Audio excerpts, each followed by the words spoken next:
Bonjour, si vous avez vu il n'y a pas très longtemps sur la page Facebook, je parlais des aliments qu'on doit éliminer si on veut commencer à perdre du poids. Et un des aliments qui était hyper important, c'est le sucre. Alors, éliminer le sucre, c'est bien. On peut très bien s'en passer complètement, il n'y a pas de souci. Si vous avez lu ma phrase à propos, moi je suis quelqu'un qui sucrait beaucoup. Donc forcément c'était un gros problème pour moi d'enlever le sucre. Et il a fallu que je trouve des choses à mettre en remplacement du sucre pour garder ce goût sucré. Alors j'ai cherché pas mal de temps parce que finalement quand j'ai fait ça tout au début, il n'y avait pas grand chose. Il y avait 2-3 trucs mais bon on restait sur les trucs assez basiques. Alors je vais vous faire voir ce que j'ai trouvé. Alors on va partir du plus basique au plus curieux. Mais finalement c'est ce que j'ai gardé au final. Alors le plus simple, hein, le miel, alors petite marque mais comme ça, il n'y a pas de placement de produit pour le coup, hein. Donc le miel qui, bon bah naturel, hein, y a pas, on connaît tous le miel, les bienfaits du miel. Alors la particularité du miel, c'est qu'au niveau indice glycémique, c'est assez bas, donc c'est pas mal. On peut en mettre pratiquement partout. Après, la grosse difficulté du miel, c'est que c'est un goût quand même assez particulier et que tout le monde n'aime pas ce goût-là. Et entre autres, c'est un goût qu'on va avoir du mal à mettre dans la cuisine ou dans certains trucs genre le café. Ça, dans le café, c'est pas la peine, hein. Donc, le miel le plus simple à mettre en place et à trouver surtout.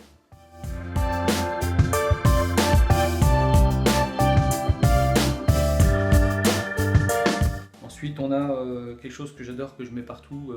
Si vous avez vu ma vidéo sur la crêpe, les crêpes du matin, c'est ce que je mets.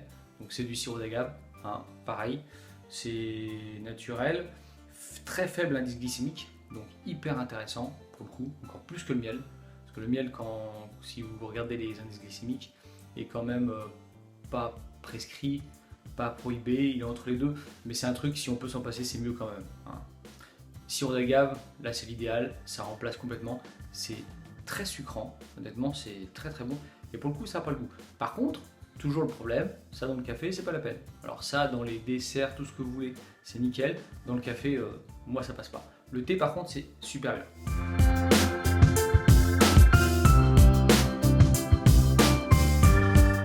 Ensuite on avait un truc que j'avais trouvé, donc c'est par ça que j'ai essayé de commencer. C'est pareil, super bon. J'ai eu du mal à en trouver au début parce que je parle de ça il y a 3 ans à peu près. Maintenant ça se trouve facilement. J'ai tout essayé. J'ai essayé en gélule, en liquide, en feuille. Donc c'est la stevia. Donc là c'est des pilules, hein, c'est des petits. Ça ressemble à de la sucrète, grosso modo. Pas de la sucrète, attention, hein, on parle pas d'aspartame, hein, pas de trucs chimiques. Ça c'est naturel. Alors ça vient d'une plante, hein, la stevia, qui se trouve, je dis pas de conneries, mais je crois que c'est en Amérique du Sud, où là-bas ils s'en servent régulièrement pour sucrer. C'est ultra sucrant. Alors j'ai été bluffé pour le coup, j'ai essayé. C'est ultra sucrant. Le gros défaut de ça, qui est pas à prendre à la légère pour le coup, c'est que c'est un goût, comment dire, j'ai oublié le truc. C'est un goût de réglisse, voilà. Alors faut aimer les réglisses. Parce que pour le coup, ça a vraiment un goût de réglisse. Alors je sais que maintenant ils en sortent ils ont enlevé ce goût de réglisse, mais bon, il y a toujours un petit goût un petit peu piquant, un petit peu mentholé qui est derrière. Alors ça, moi je m'en sers par contre quand je fais des pâtisseries, des desserts. Vous mettez ça, finalement c'est noyé dans le reste, donc on sent pas bien le goût de réglisse, voire pas du tout. Par contre, c'est ultra sucrant ce truc là. Donc ça c'est super bien pour tout ce qui est dessert. Mais pareil, le café c'est même pas la peine. Et là le thé non plus, hein, je vous le dis, parce que là pour le coup, à moins un thé à l'amande ça passe. Thé à l'amande ça passe. Un café c'est immonde. Donc moi ça c'est moi qui pense ça, c'est moi qui ai essayé, mais franchement je trouve ça immonde.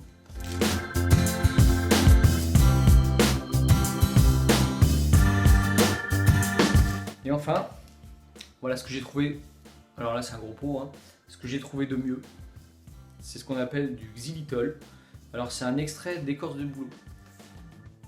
Le nom comme ça, xylitol, ça fait super produit chimique, hein, honnêtement. Moi au début j'ai dit oulala, on a l'impression de bouffer les sucrètes là. Ce que je veux pas du tout. Et finalement, si vous vous renseignez, le xylitol, ou plutôt l'extrait d'écorce de bouleau. C'est un sucre qui est utilisé en Scandinavie. Alors, si je dis pas de bêtises non plus, je crois que c'est en Finlande, ils utilisent ça pas mal. Et chez eux, il y a très longtemps qu'ils utilisent ça. Et alors ça, c'est royal parce que c'est ultra sucrant, encore plus, et ça n'a pas de goût, surtout. Ça n'a pas de goût. Et quand on regarde les proportions, donc il n'y a pas de protéines, bon des glucides forcément, mais indice glycémique très très bas, d'accord.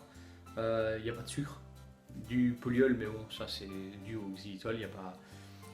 Et surtout, ce que je vous dis par rapport à tout le reste, c'est le seul truc que je peux mettre dans le café. Ça, vous en mettez dans le café et vous en mettez pas beaucoup, hein, parce que ça sucre vraiment, vraiment beaucoup. Tout a un inconvénient. Le gros inconvénient de ça, c'est que ça se trouve au magasin bio, donc ça vaut une blinde. Grosso modo, là c'est 1 kg. Je crois, c'est pour ça que j'en mets que dans le café, hein, je vous le dis avance. Je crois que le kilo, je dois l'avoir, il doit être à pratiquement 16 euros, hein, un truc comme ça, en magasin bio. On le trouve sur internet beaucoup moins cher. Mais après, j'ai pas testé, je sais que je connais très bien mon vendeur bio, donc je lui fais confiance.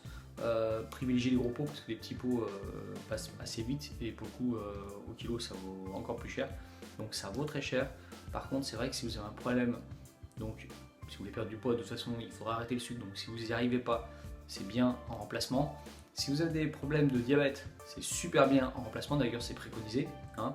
C'est un truc qui est encore pas très connu en France, mais qui commence à aller.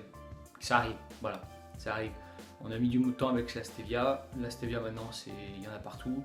Alors avec tout ce que ça engendre comme excès, ça arrive, c'est des trucs qui sont connus depuis très longtemps. Voilà ce qu'on peut dire pour remplacer le sucre ou surtout le goût sucré, parce que remplacer le sucre ça n'a pas d'intérêt finalement, on peut très bien s'en passer. Moi par exemple, je vous parle de café depuis tout à l'heure,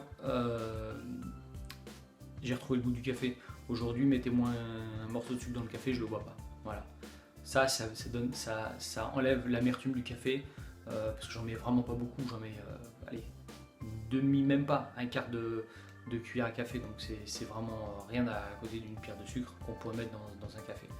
Donc essayez, n'hésitez pas à donner votre avis dans les commentaires. Si vous avez aimé comme d'habitude, si vous avez aimé la vidéo, un petit pouce vers le haut. Vous n'avez pas aimé, vous le mettez dans les commentaires, vous dites pourquoi. S'il y a un truc que j'ai dit que vous voulez plus d'explications, vous n'hésitez pas, moi je vous donne des explications, quitte à refaire une vidéo s'il y a besoin de plus. Et puis je vous dis à bientôt.